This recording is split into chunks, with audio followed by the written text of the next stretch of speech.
নির্বাচন না হয়, আর মহা মজায় আছে, তো ক্ষমতায় আছে। চিন্তা করেন এটা কত বড় দুর্বৃত্ত, চাঁদাবাজ, দখলবাজ।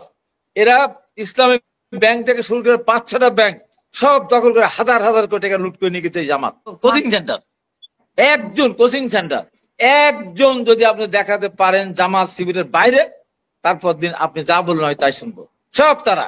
অথচ তাদের লোকজন ঢাকা ব্যাংকে আছে, সিটি ব্যাংকে আছে, বিভিন্ন জায়গায় তারা। আপনার এনসিবি ওরা গিয়ে 66টা জায়গা তারা চিঠি দিয়েছে, সেই চিঠি টাকার জন্য। সেই চিঠি সুপারিশ করে রাজশাহী বিশ্ববিদ্যালয়ের ভাইস চ্যান্সেলর। লজ্জা রাখবো কোথায়, জাতি যাবে কোথায়? এরপরে আবার আসছে আরেক জ্বালা। এত বছর পর আত্মশিক্ষিত স্বাধীনতার বিরোধী রাজাকার আল বদর আলসাম সৃষ্টি করা জামাত, তার নেতা শফিকুর রহমান বলেছে, স্বীকার করেছে, আমরা মুক্তিযুদ্ধে অংশগ্রহণ করিনি, আমরা এক পাকিস্তান রাখতে চেয়েছিলাম। এটা বড় কিছু দোষের ব্যাপার না, কত বড় কথা। পুরা দায় দায়িত্ব নিয়েছে, 30 লাখ মানুষ হত্যা থেকে সবকিছু। তারা বাংলাদেশকে স্বীকার করে না, তারা সাভারের স্মৃতিসৌধে যায় না, তারা জাতীয় সংগীত গায় না। তারা বাংলাদেশ চালাবে, এই বাংলাদেশে তারা শাসনটা নিবে।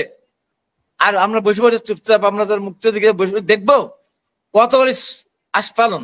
হয়তো ওদের একটা আছে আধ্যাত্মিক নেতা নাকি নতুন একজন গজাচ্ছে, নাম বলতেও আমার কষ্ট লাগে। আমার সায়ন্তর সাথে কালকে দেখলাম টেলিভিশনে খুব হুঙ্কার দিচ্ছে যে এটা না হলে আমি চলে যাব, এটা না হলে আমি উঠে যাবো, নানান কাহিনী। তাকে পরিষ্কার করে বলতে চায়, রাজাকারের বাচ্চারা, খবরদার বিএনপি সম্বন্ধে এই কথা বলবা না। কি বলে জানেন? বলে আওয়ামী লীগ পালিয়েছে 5 তারিখে, আর একটা দল 5 তারিখে আবার এই দেশ থেকে বিতাড়িত হবে, তাই আপনাদেরকে ক্ষমা চাইতে হবে, তা না হলে বাংলাদেশ থেকে বিতাড়িত হতে হবে। বিএনপি উদ্দেশ্য করে বলে এই রাজাকারের বাচ্চারা। এত বড় সাহস! বিএনপির কোলের মধ্যে না পেটের মধ্যে করে বিএনপি লালন পালন করেছিল, কোথায় ছিল তারা? সেই রাজাকারের বাচ্চারা আজকে বিএনপিকে ধমক দেয়। তারা বলে পেয়ার ছাড়া হবে না, তারা বলে আগে স্থানীয় সরকার নির্বাচন হতে হবে, তারা বলে আগে গণপরিষদ নির্বাচন হতে হবে। এগুলি কি? আজকে আমি বলবো, এই জুলাই সনদে পরিষ্কার করে বলবো, জুলাই সনদের মধ্যে 90-এর গণঅভ্যুত্থানের কথা লেখা থাকতে হবে। 90-এর গণঅভ্যুত্থান যদি এটা জাতীয়ভাবে স্বীকৃতি আমরা চাইনি, এবং সাংবিধানিক ভাবে এটা প্রশ্নই ওঠে না। একটা দেশ একবার স্বাধীন না, 2বার স্বাধীন হয় না। আমরা 90 গণতন্ত্র পুনরুদ্ধার করেছিলাম, আবার 24-এ সবাই মিলে গণতন্ত্র পুনরুদ্ধার করেছি। এখন বলে যে আমরা নতুন বাংলাদেশ, আমরা স্বাধীন হয়েছে। কিসের স্বাধীন? স্বাধীন তো একবারই হয় একটা দেশ। এই যে দেশের মতো কথাবার্তা, এবার এখানে যেটা বলা হচ্ছে দেশে যে নির্বাচন না হয়, আর মহা মজায় আছে, তো ক্ষমতায় আছে। চিন্তা করেন এটা কত বড় দুর্বৃত্ত, চাঁদাবাজ, দখলবাজ। এরা ইসলামী ব্যাংক থেকে শুরু করে 5-6টা ব্যাংক সব দখল করে হাজার হাজার কোটি টাকা লুট করে নিয়ে গেছে এই জামাত। এখন বিভিন্ন জায়গায় জামাতের কর্মীরা ধরা পড়তেছে। জামাতে করে বিভিন্ন বাসা বাড়িতে গিয়ে অসামাজিক কর্মকাণ্ড কতদিনের মধ্যে ধরা পড়ছে। চাঁদাবাজি করতে গিয়ে কতদিন তারা ধরা পড়েছে। তারা সাধু সাজে। আরে যে সাধু, ময়লা ড্রেনের মধ্যে সাবান, যে দামি সাবানি দিয়ে গোসল করেন না কেন, ও শরীর পরিষ্কার হবে না। ওরা তো আদতে রাজাকার, আদতে স্বাধীনতা বিরোধী, দেশ বিরোধী। ওরা ভালো কাজ করে, ভালো কাজ একটা করেছে বলুন তো, একটা ভালো কাজ দেখেন তো। আমরা বলতে পারি, আমরা গর্ব করে বলতে পারি, বিএনপির প্রতিষ্ঠাতা শহীদ রাষ্ট্রপতি জিয়া রহমান, যিনি নিজের জীবন ঝুঁকি বাজি রেখে উনি মহান স্বাধীনতা ঘোষণাপত্র নিজে সুপ্রিম অথরিটি ঘোষণা করেছেন। পরে সেই সময়ের পরিস্থিতি বিহার শেখ মুজিবুর রহমান বলছে। ওরা কি করেছে? ওদের কি অবদান আছে? আজকে বাংলাদেশের উন্নয়ন বলেন, এই গার্মেন্ট শিল্প বলেন, আজকে এডুকেশন বলেন, ম্যান পাওয়ার বলেন, এসবই তো শহীদ রাষ্ট্রপতি জিয়া রহমান শুরু হয়েছে। তারপরে এই যে স্বাধীনতা পদক বলেন, তারপরে ঐক্য পদক বলেন, এসব করে গেছে। তারপর আসেন বেগম খালেদা জিয়া মুক্তিযোদ্ধা মন্ত্রণালয় সৃষ্টি করেছেন, আপনার বৈদেশিক কর্মসংস্থান মন্ত্রণালয় সৃষ্টি করেছেন, মেয়েদের বিনা বেতন লেখাপড়ার মধ্যে আজকে বাংলাদেশের নারীরা ছেলেদের চেয়ে বেশি শিক্ষিত হচ্ছে, উন্নতি দিয়েছেন, শিক্ষার বিনিময়ে খাদ্য কর্মসূচি বাস্তবায়ন করেছেন। জিয়া রহমান নৈশ স্কুল করে রাতের বেলা মানুষকে নিরক্ষরতা দূর করেছেন। ওরা কোনটা করেছে বলেন তো? একটা কথা বলেন। তাই আমি প্রায় বলি, একটা সিনেমা দেখছিলাম, গোলাপী এখন ট্রেনে, তো ববিতাকে জিজ্ঞাসা করছে টিটি নাকি এসে, আমার ওইটা আমার একজাক্টলি মনে নেই, ও কোনো কথা বল না। লাস্টে বলতেছে গোলাপি, ও গোলাপি একটা কথা কও। গোলাপি চুপচাপ বলে একটা কথা কও গোলাপি।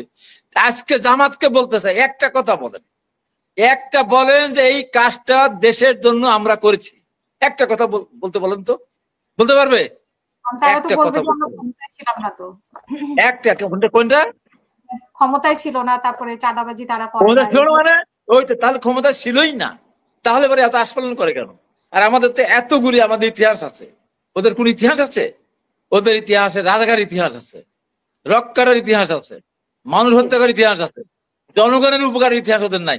ওদের ইবনে সিনাতে জানতো, ওদের ইসলামী ব্যাংকে জানতো, ওদের বিশ্ববিদ্যালয় জানতো, ওদের ওই ইতে জানতো, যেখানে যে ইয়ে আছে ওদের কি বলে ওটা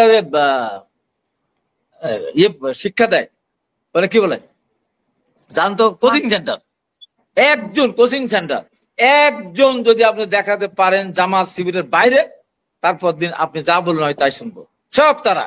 অথচ তাদের লোকজন ঢাকা ব্যাংকে আছে, সিটি ব্যাংকে আছে, বিভিন্ন জায়গায় তারা আছে, ন্যাশনাল ব্যাংকে তারা আছে, কিন্তু তাদের ওখানে কিন্তু কেউ নাই।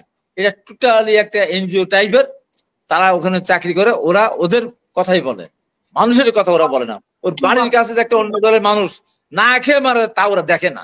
সেই জামাত বিএনপিকে ধমক দেয়, পেটের মধ্যে করে জামাতকে রেখেছিল বিএনপি, তাহলে পেট থেকে মা যেমন রাখে, দুনিয়া দেখতো না, জামাতকে বিএনপি দুনিয়া দেখেছে, আজকে রাজনীতির সুযোগ দিয়েছে, আর তারা ধমক দিয়ে বলে বিএনপিকে মাফ চাইতে হবে, স্লোগান হবে রাস্তায় রাস্তায়। এখন জামাত শিবির রাজাকার এই মুহূর্তে বাংলা ছাড়, পাকিস্তানের রাজাকার পাকিস্তানকে দেখেন না, রাস্তায় রাস্তায় স্লোগান হবে। কি মনে করেছে বিএনপি তাদেরকে আশ্রয় দিয়েছিল? বিএনপি তাদেরকে রেখেছিল বলেই এই এতদিন তাদের বিরুদ্ধে মুখ খোলে নাই। আর একটা কাকের সাথে কিনে চর মনায়, এরা স্বাধীনতা বিরোধী। ওরা তো বলছে ওই হাত পাকা নিয়ে নির্বাচন করতে গেলে বৈশা না, আজকে পরিষ্কার করে বলেছে হাত পাকায় ভোট দিলে আল্লাহ রসুলের কাছে যাবে, এটা বলে নিয়ে তারা। এই মুনাফেকের দল যখন আমেরিকাকে সহায়তা করেছে, যেই ওখানে মেরে তারা রক্তাক্ত করলো, তখন বলে আমেরিকার সাথে আর নেই, এই বলে তারা ছিল। তারা এখন পিয়ার ছাড়া নির্বাচনের ঘোষণা দেয়। কি কি অবদান আছে এদের ওদের? কোন অবদান আছে ওদের? এই যে সমস্ত কথাবার্তা বলে আজকে গোলা বান্ধা মাসের করতে যাচ্ছে। জামাত এখন ক্ষমতায় আছে। জামাতের শেষ কথা বলি, জামাতের ইয়ে হলো রাষ্ট্রীয় বিশ্ববিদ্যালয় ভাইস চ্যান্সেলর, ঢাকাতেও তাই। রাষ্ট্রীয় বিশ্ববিদ্যালয় ওদের একটা প্রোগ্রাম করার জন্য আপনার এনসিবি ওরা গিয়ে 66টা জায়গা তারা চিঠি দিয়েছে, সেই চিঠি টাকার জন্য, সেই চিঠি সুপারিশ করে রাষ্ট্রীয় বিশ্ববিদ্যালয় ভাইস চ্যান্সেলর। লজ্জা রাখবো কোথায়? জাতি যাবে কোথায়? ও এখনো ভিসি আছে। এই হলো অপকর্ম তারা করে বেড়াচ্ছে। আর এখন নির্বাচনটা না হয় সেই কারণে এইসব কথাবার্তা বলছে। এইটা বলে খুব বেশি দূর আগে পারবেন মনে হয় না। আর আমি প্রধান উদ্দেশ্যে বলবো, ফেব্রুয়ারির মধ্যে যদি নির্বাচন হয়, সুষ্ঠু নির্বাচন হয়, আপনারা শাসন মানে বিদায় নিতে পারবেন। ফেব্রুয়ারির মধ্যে নির্বাচন না হলে ফেব্রুয়ারির পরে আপনারা আর সরকারে থাকতে পারবেন না। কারণ সেনাবাহিনী আর পুলিশি পাহারা আর দিয়ে বেড়াবে না। তারা ডিসেম্বর টার্গেট দিয়েছে, সর্বশেষ সবাই মিলে নির্বাচন করলে ফেব্রুয়ারি পর্যন্ত তারা অপেক্ষা করতে পারে। তারপর সেনাবাহিনী উঠে গেলে সেদিন কত ধানে কত চাল সেদিন দেখবে। ধন্যবাদ।